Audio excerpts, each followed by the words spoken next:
मोटी football talent hunt Indian tiger and टाइग्रेसेसे धूम मचावी છે। આવો જાણીએ કે આ કોન્ટેસ્ટની સિલેક્શન પ્રોસેસ શું છે।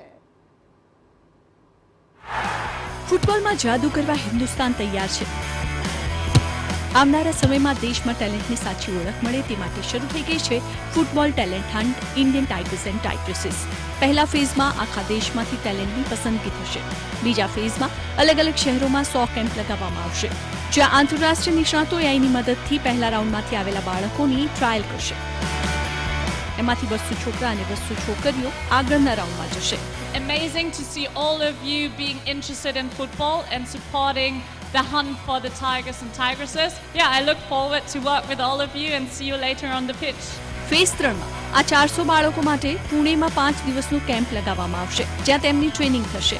આમાંથી જ 20 છોકરાઓ અને 20 છોકરીઓની પસંદગી કરવામાં આવશે, જેમને વિનામૂલ્યે ઓસ્ટ્રિયા અને જર્મની જઈને તેમની ટેલેન્ટને નિખારવાની તક મળશે।